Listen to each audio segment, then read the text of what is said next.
When you helped those people who genuinely needed your help, and then they sincerely forgot about you immediately after the fact, did you receive good in return?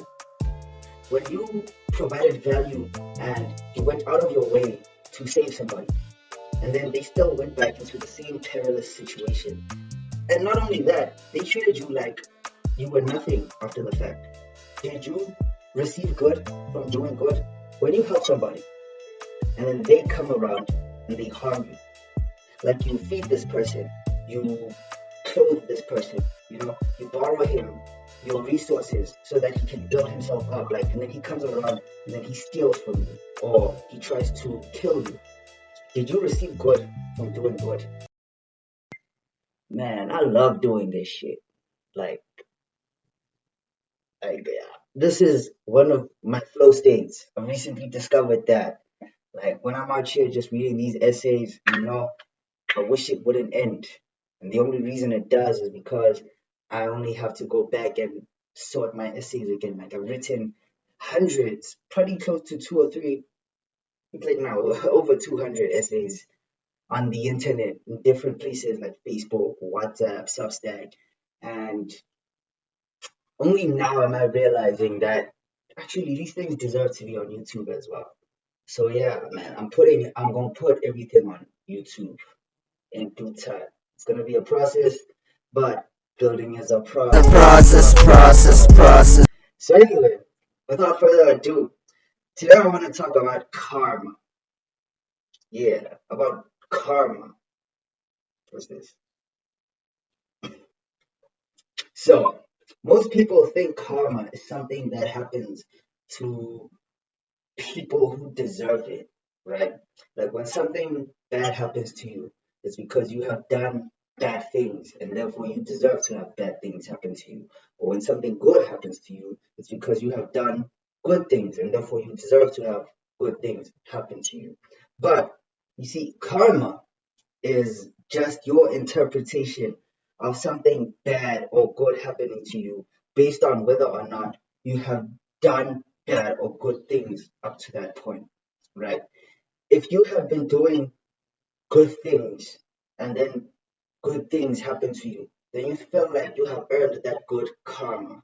But if you have been doing bad things and then bad things happen to you, then you feel like you and everyone around also thinks that you deserve that bad karma.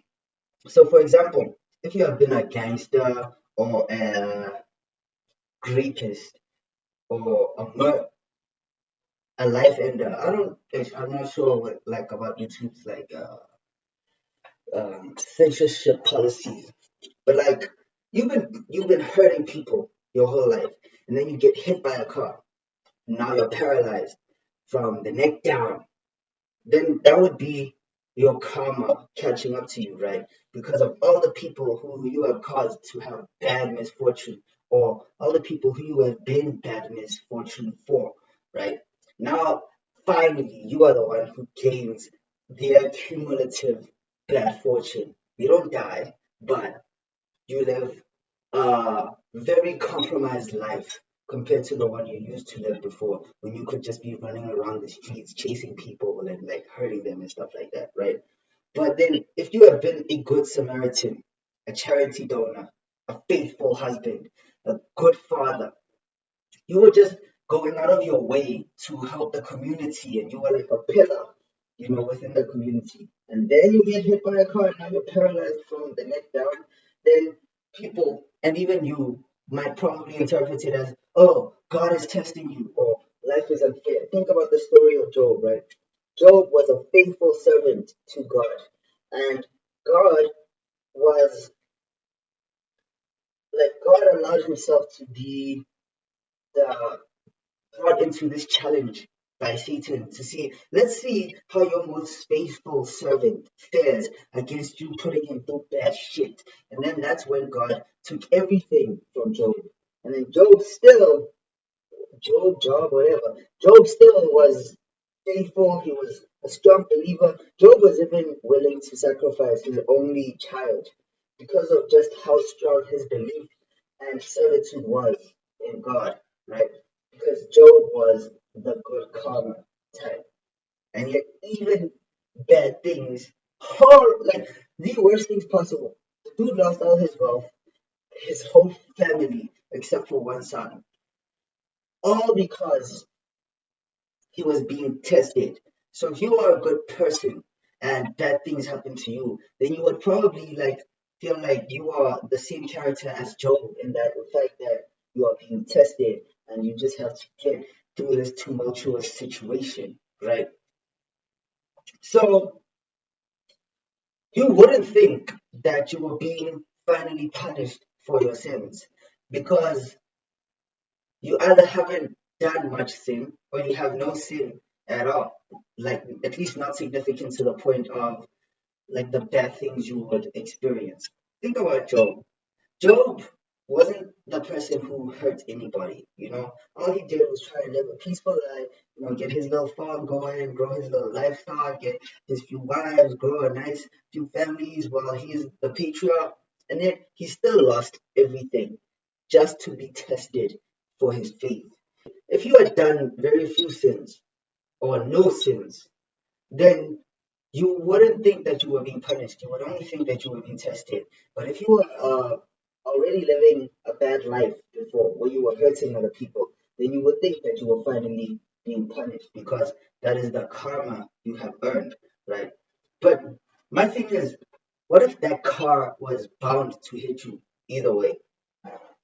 What if that car wasn't sent to you? What if that car was just a random incident in a very random universe? You see, that car might not have been sent to you, but it might have always been part of the universe's plans, okay? I know that contradicts what I'm saying about the random incident, random universe thing. So let's entertain that idea first, right? It's a random incident in a random universe, which means that the universe, i.e., God, has nothing against you. He has no personal, or she has no personal beef with you. But the car was just there and you were there at the same time. It is what it is. Shit happens, right? But if the universe had always planned it, then the car was always going to hit you either way. Even if at that point where you were there and the car was there and you had gotten lucky enough to be missed by it, maybe someone, you know, warned you or they pushed you out of the way so the car didn't hit you. It was still part of universe mechanics. It was still part of the plan for you to eventually get hit by that car, right? So why would you think that it's in any way related to the way that you have been living up until that point? The only reason we feel this way is because it gives us a sense of comfort. It gives you that feeling of, okay, okay, life is based on meritocracy. If you do good, you will receive good, right? But in your experience of life so far, let me ask you this. Every time you have done good, have you always gotten good in return?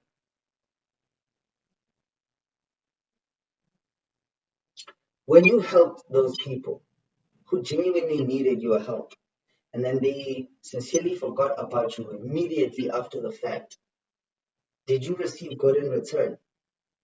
When you provided value and you went out of your way to save somebody, and then they still went back into the same perilous situation. And not only that, they treated you like you were nothing after the fact. Did you receive good from doing good? When you help somebody and then they come around and they harm you, like you feed this person, you clothe this person, you know, you borrow him your resources so that he can build himself up, like getting a CV, building a CV, sending it out, getting an email address, you know, giving him money to go to interviews, and then he comes around and then he steals from you or he tries to kill you. Did you receive good from doing good? Of course not. In those instances, it only proves that, at least in my observation, it only proves the true randomness of this universe that we live in. That inputs don't always guarantee certain outputs, right? Just because you are doing good to a person and to society doesn't mean that person or society will do good to you. If anything, what I've noticed is that human nature in general exploits. Whenever human nature experiences kindness, the first instinct isn't to reward that kindness, unless it's something you've trained within yourself for a very long time. The first instinct, especially within people who have been deprived for a long time, like hungry people or like people who have experienced a lot of misfortune up until that point, once you come around as the good fortune, the only thing they can think of is sucking that good fortune dry as much as possible. Because our strongest instinct is not kindness, our strongest instinct is not benevolence, our strongest instinct is survival. That survival instinct is the only reason we have evolved to the point where we are now. Like if you believe in the theory of evolution that all life started in the ocean and then there was oxygen in the ocean and then some of those plants grew onto the land and now there was oxygen on the land. Then once there was turmoil in the ocean, some plants fled onto the land, and now because there was plants on the land, they could breathe on the land. If you believe in that theory, I mean, it seems plausible, right? But everything seems plausible if you want to believe it. But if you believe in something like that, or whether you believe in the creation theory that God created the the whole earth and then he made man and then he made woman, either way, it only shows you that humans inherently want to survive and thrive. And this is the reason why Cain killed Abel because Abel was surviving and he was kind to everyone. He was kind to Cain. But Cain didn't interpret that kindness as something that should be rewarded. He interpreted that kindness as a weakness that will allow him to kill Abel. So that's the only point I'm making in this video is that there is no such thing as karma, bro. Not that you shouldn't try and do good things. Of course, if you are like a kind-hearted person, a good-hearted person at heart, then of course you should try and express that in as many ways as possible. But what I'm telling you is, just because you do it doesn't mean those good things will happen to you. And the sooner you realize this, the less bitter you will be when it inevitably happens. I have tried being a good person simply because in the beginning, I used to think that if you are good to others, they will be good to you. But I've experienced so much betrayal and pain and heartbreak from people who I thought were were riders, like they were ride or dies. I thought they would ride or die because of the fact that I would ride and die for them. But as has been repeatedly shown to me, people only ride and die for the things that matter to them. And just because you do things to be kind and improve their lives doesn't necessarily mean that you will matter to them. The only way you will matter to them is once they consider in their own heads and hearts that you are worthy. And unfortunately, that's not a decision you can affect with external actions. Anyway, I think I've gone on this tangent for long enough. So if you got any value out of this, man, like, comment, subscribe, help the algorithm push this video out to more people who need to hear this message so that they don't just constantly get taken advantage of.